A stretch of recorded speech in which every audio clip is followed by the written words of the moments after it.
안녕하세요. 오토기 김정윤입니다.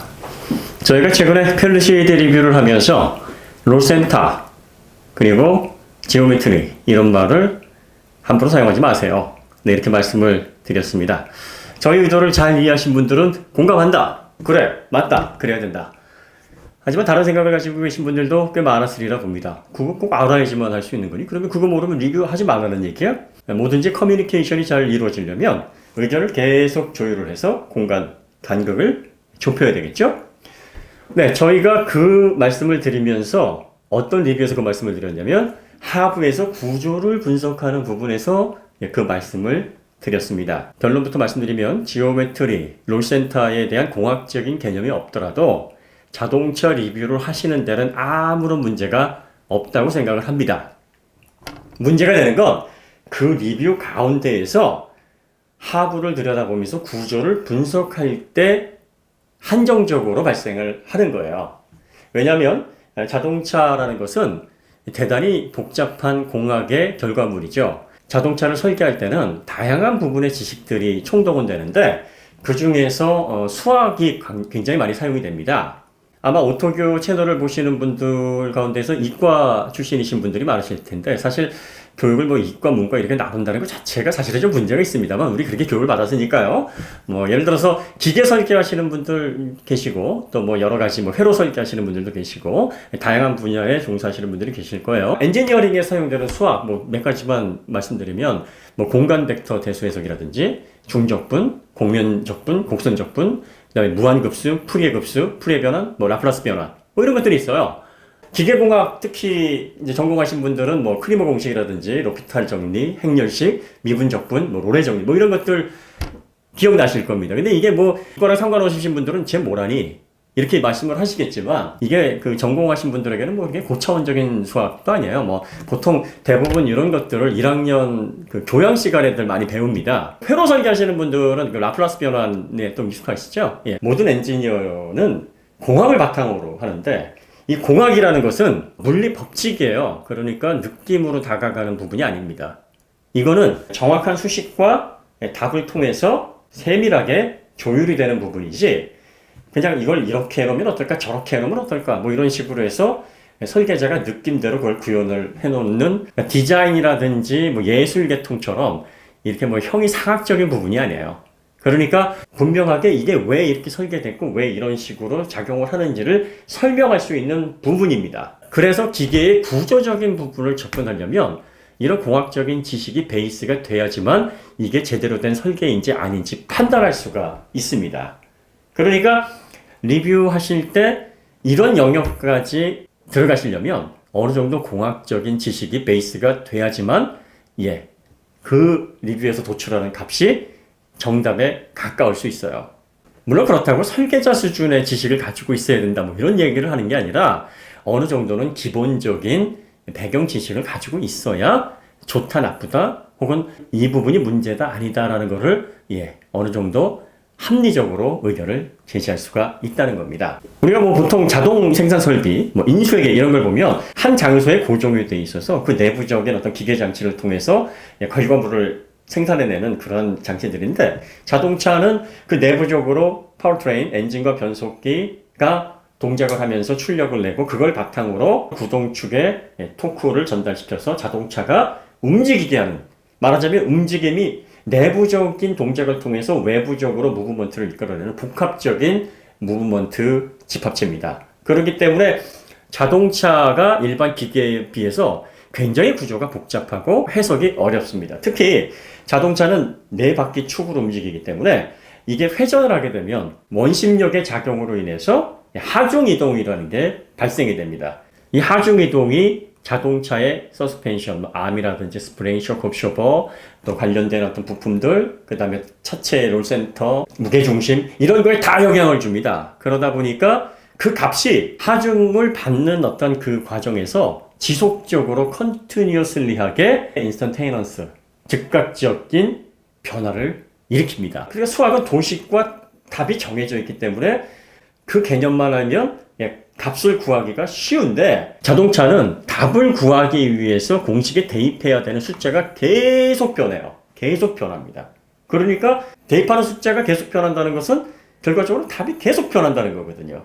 그렇기 때문에 이게 정지해 있는 상태면 시속 50km, 100km, 150km, 200km 각 속도별 그리고 R값의 크고 작음으로 인해서 생기는 원심력의 변화 이런 것들로 인해서 끊임없이 그 숫자가 변합니다. 그렇기 때문에 구조를 분석할 때 그 형상만 보고 눈으로 보고 이거는 잘 됐어, 못 됐어. 근데 이게 짧으니까 뭐 이건 기니까 이건 직선이니까 이건 틀렸어. 설계가 이렇게 되면 차가 바보가 돼. 뭐 이런 식의 평가는 틀리다는 겁니다. 이건 다르다의 영역이 아니라 맞고 틀리다의 영역이에요. 그러면 과연 자동차의 구조, 자동차에 투입된 공학적인 지식이 없으면 리뷰를 못하고 롤센터라든지 지오메트리라든지 뭐 이런 어떤 얘기들을 입에 올려서도 안 되는 거냐? 절대 아닙니다. 그거는.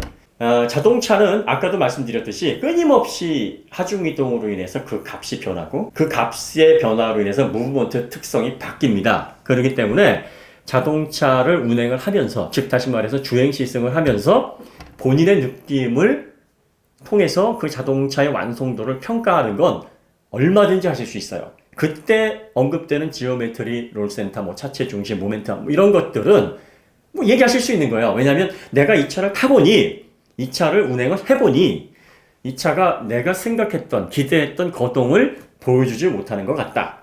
그러면 이거는 결국은 롤센터하고 차체 중심 간의 조율이 제대로 되지 않아서 생기는 문제 아니겠느냐. 난 그렇게 생각한다.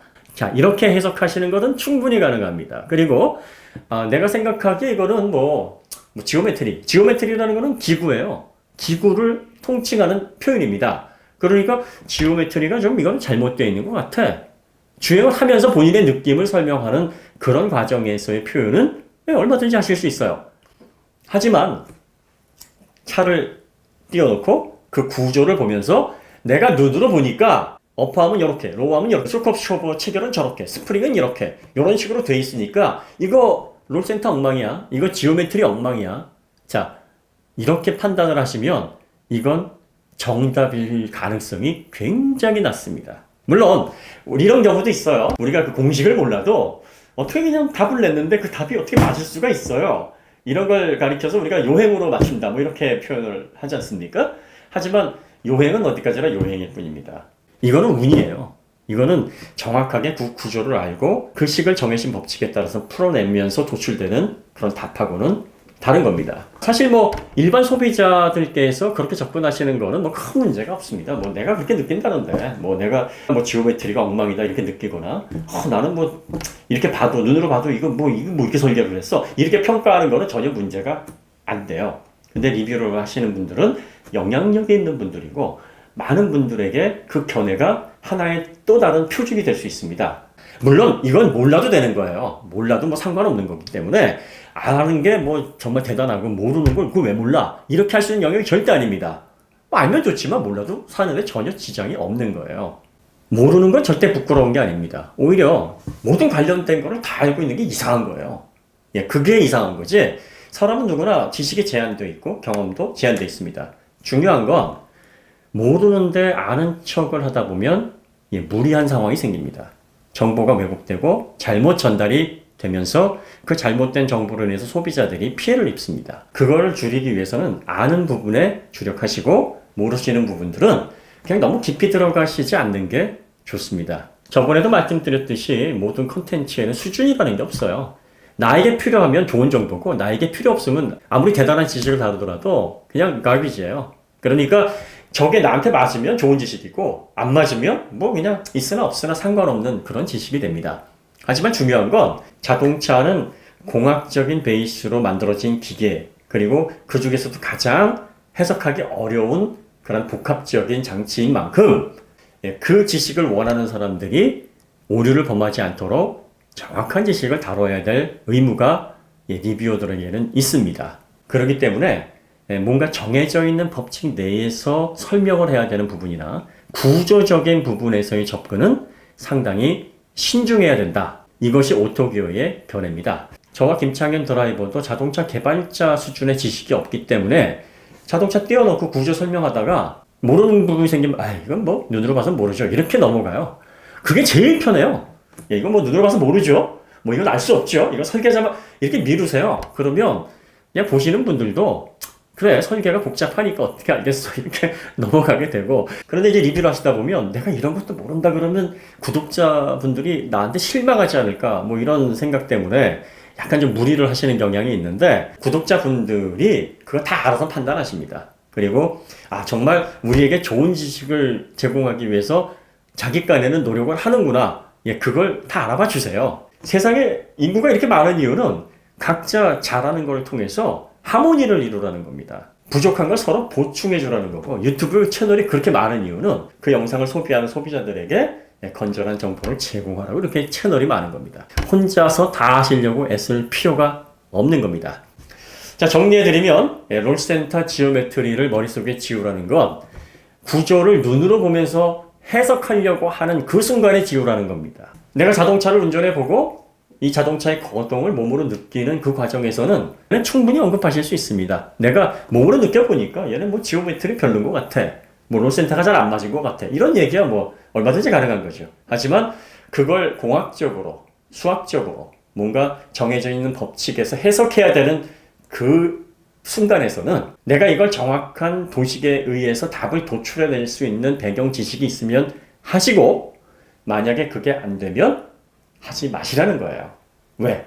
오답이 될 가능성이 굉장히 높습니다. 저희도 그래서 안 하겠다는 거예요. 왜냐하면 저희도 continuously하게, instantaneous하게 끊임없이 대입 숫자가 바뀌는, 그래서 값이 계속 바뀌는 그 지오메트리를 눈으로 보고 해석할 수 있는 능력이 저희도 없습니다. 그래서 이 부분에 대해서는 주의하자, 이런 내용입니다. 자, 이제 봄이 됐습니다. 저희가 봄에는 그 포천 쇼킷을 중심으로 해서 좀 더 다이나믹한 그림을 많이 보여드릴 수 있도록 노력하겠습니다. 그리고 이제 구독자님들께서 워낙에 후원을 많이 해주셔가지고 저희가 수익이 날로 늘어나고 있어요. 현재 유튜브 기준으로 저희가 2,400불, 한 달에 2,400불 정도를 달성을 했습니다. 영상 조회수에 비하면 수익이 너무 어마어마한 금액이라서 너무 감사드리고요. 그렇게 저희를 믿어주시고 성원해주시고 후원해주신 거에 최대한 부응하기 위해서, 여러분들의 기대에 부응하기 위해서 많이 노력하겠습니다. 그리고 다시 한번 말씀드리지만 저희가 뭐 잘못하는 부분이 있거나 뭐 실수하는 부분이 있거나 이런 거는 그냥 엄하게 꾸짖어 주세요. 사실 저희도 뭐 칭찬받기를 좋아하지 혼나거나 이렇게 뭐 꾸지람 받고 이런 거 좋아하진 않아요. 이거 좋아하는 사람이 누가 있어요. 얼마나 시행착오를 줄여가는 게 성공적인 인생을 살아가는데 지표가 되는 거이니만큼 여러분들의 충고와 질책, 이게 달콤하지는 않지만 기분 좋지는 않지만 더 많은 실수를 하지 않게 저희의 오류를 최대한 줄여나가서 시행착오를 최대한 덜 할 수 있는 밑거름으로 저희가 삼겠습니다. 그리고 그런 말씀을 저희에 대한 관심과 사랑으로 알고 겸허하게 받아들이겠습니다. 저의 잘못이나 뭐 실수를 꾸짖어 주시고 사람은 조금 이렇게 좀 너그럽게 이렇게 좀 봐주시면 좋을 것 같습니다. 예, 그러면 다음에 또 저희가 소통할 수 있는 주제가 생기면 다시 찾아뵙도록 하고요. 언제나 그렇듯이 더 좋은 콘텐츠로 다시 찾아뵙도록 하겠습니다. 감사합니다.